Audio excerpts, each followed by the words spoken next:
Y bueno, mezclado con eso, con el video anterior, que justo es lo que él me dijo al final y lo conectó yo creo porque fue algo que justo yo le dije la noche anterior, que fue mi manera de ver las cosas, desde una manera mucho más objetiva, sin ponerle etiquetas o juicios de valor, de bueno, malo, correcto, incorrecto, blanco, negro. O sea, todo tiene un fin.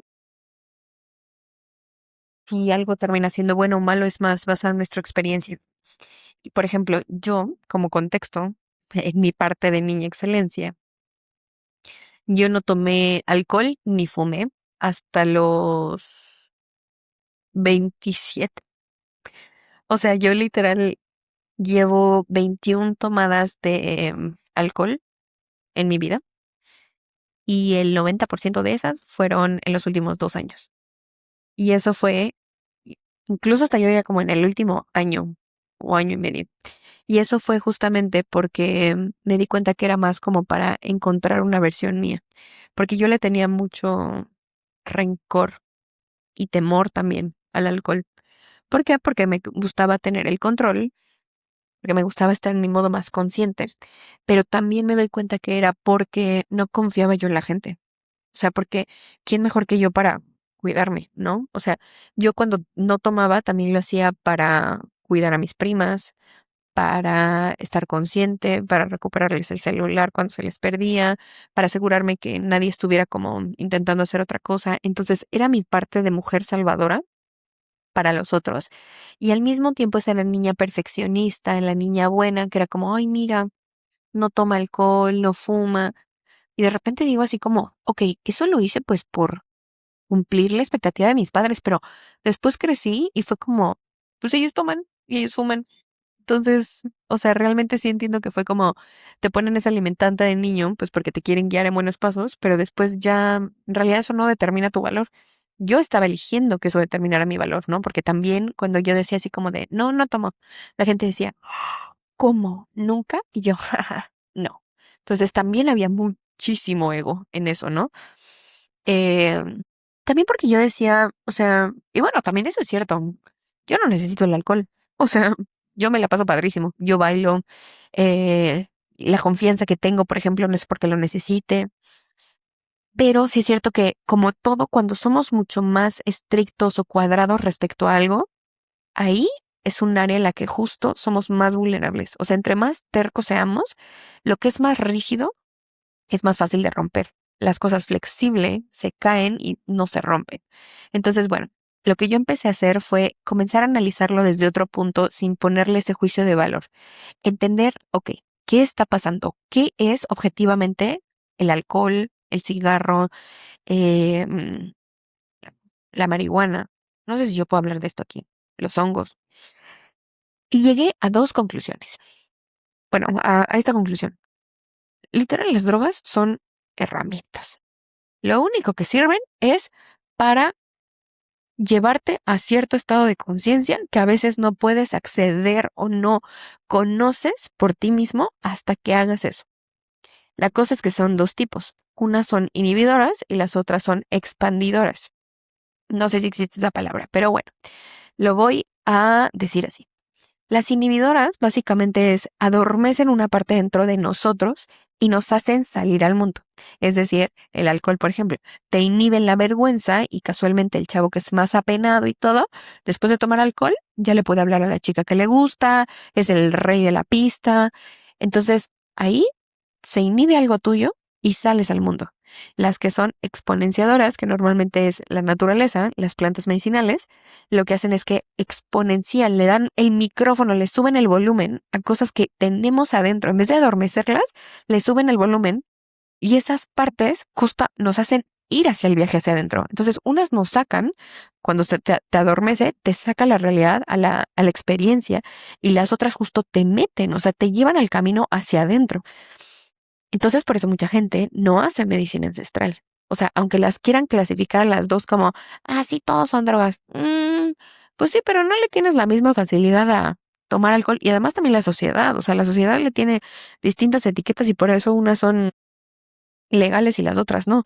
porque pues también al llevarte al viaje hacia adentro conoces demasiado de ti y te vuelves, haces consciente lo que está en el subconsciente o lo inconsciente, que se supone que son distintas cosas. Pero ese mayor nivel de conciencia, la sociedad con más conciencia, la gente con más conciencia, no le sirven al sistema, porque ya no son fáciles de controlar. Y entonces, bueno, una vez que sales em, al mundo, lo experimentas, la idea es que sepa, por ejemplo, ese chico que es muy tímido, se dé cuenta que sí puede ser el que baila la pista de baile. O sea, que se expresa y que se la pasa cabrón y lo que pasa es que terminamos dependiendo de ellas. Creemos que la única manera en la que podemos acceder a esos estados o esas versiones nuestras, a ese estado del ser, solamente se puede con el alcohol. Mm, mm. O por ejemplo, con esa herramienta, con esa droga.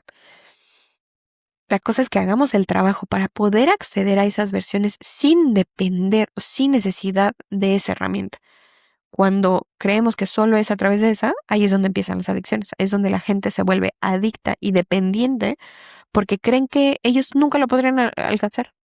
Y por ejemplo, se supone, hasta donde yo sé, no te puedes volver adicto a la medicina ancestral o a la naturaleza, pero lo que sí pasa es que la gente se vuelve adicta a ese estado, o sea, lo buscan y lo buscan y lo buscan, entonces por eso se quedan amarrados a usar esa herramienta.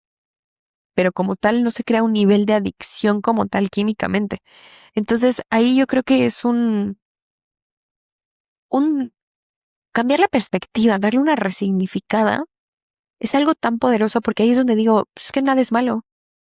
Ni el alcohol, ni el cigarro, ok, o sea, para la salud, ok, es perjudicial, pero no tiene esa connotación de que es malo como tal. O sea, las acciones que se derivan de eso, bueno, eso ya es distinto. Es porque se inhibe, es porque no se trabajan esas cosas afuera. Pero todo es basado en la interpretación y la experiencia que nosotros decidamos hacer con esa cosa. Y créanme, de verdad, yo era terca, terca para decir, no, yo nunca tomaría alcohol, trácalas. Justo ahí estaba mi crecimiento. Porque yo después de tomar me puedo cachar y digo, wow, o sea, yo no me permitía confiar en los extraños, porque pues cuando no estoy en mis cinco sentidos, tengo que confiar en que ellos o me van a agarrar el cabello, o me van a cuidar, se van a asegurar que nadie se va a aprovechar de mí, que me la voy a pasar bien y todo. No tener el completo control de las cosas, no tener el máximo nivel de conciencia posible. Y también, o sea, en la medicina ancestral, también decir así como confiar en que lo que sea que voy a ver es lo que me toca ver. O sea, es lo interno, realmente. Simplemente se está subiendo el volumen a lo que ya tengo dentro, a lo que ya existe. Pero sí, qué impresionante. O sea, qué impresionante poder verlo así y querer usarlo como eso. O sea, simplemente como herramientas. Y por eso hoy voy a hacer esto, porque creo que a veces pueden justo acelerar esa curva de aprendizaje o el tiempo que nos pueden tomar y nos llevan a vivir las experiencias. Pero yo sé que esto no va simplemente de lo que voy a hacer yo en unas horas. Es el trabajo consciente de todos los días.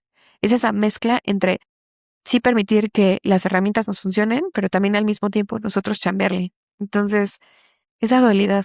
Realmente la respuesta está en la tercera vía. La tercera vía que justo es las dos cosas coexistiendo al mismo tiempo. O sea, no blanco o negro, es una tercera opción en la que es blanco y negro al mismo tiempo. Una tercera opción en la que no solo es medicina y tampoco no solo es mente y terapia y no tienes que chingarle y tú lo tienes que hacer. Las dos. ¿Por qué no podemos combinar todo? Ese escenario, ese tercer escenario en el que todo es posible. Y las dos cosas pueden estar al mismo tiempo. No tienes que elegir entre una u otra. Puedes tener el balance y moverte y fluir entre las dos cosas y pueden coexistir sin problema. Pero sí, yo soy advocate de siempre ir a conocer una versión tuya, más auténtica, de la manera en la que sea, con lo que te funcione, con lo que resuene para ti. No hay una sola verdad. No es el camino de tienes que hacer esta y luego haces esta y luego haces esta, pero con intención, la intención lo cambia todo. Porque hay mucha gente que puede hacer, por ejemplo, y no lo digo porque yo lo he hecho bien, pero yo cuando tomaba alcohol, mi intención era distinta a que simplemente hacerlo. Y hubo días en los que sí lo hice nada más como, pues, recreativo, y eso también es bueno. Pero intencionarnos, que no nos domine completamente la costumbre o la dependencia, ahí está la magia.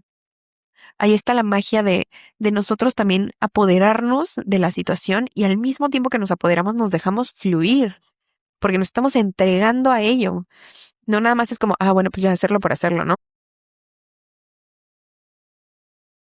De verdad, qué mágico todo esto, tener estas herramientas y como yo le decía, no hay un solo camino de cómo hacerlo, es lo que nos resuene y la manera en la que sea, pero yo siempre voy a ser un advocate y si puedo yo funcionar como inspiración y también por eso lo hablo, porque yo sé de dónde vengo, de lo terca y yo que decía eso no y nunca lo voy a hacer y no, astaghfirullah, no, es pecado. Y ahora que lo puedo ver desde otro punto es como, wow, qué chingón que me di la oportunidad de conocer más de mí misma, de encontrar una versión más auténtica, más libre, más poderosa, más entregada, menos miedosa, más curiosa, más sabia. Porque a veces es solamente recordar, es recordar lo que ya sabemos, es quitarnos esas máscaras, esos miedos. Y entonces después de eso, todo empata. Entonces, cual sea el que sea tu camino, siempre y cuando te lleve una mejor versión, una versión más auténtica tuya, no mejor, una versión más auténtica, listo, ya estamos ganando.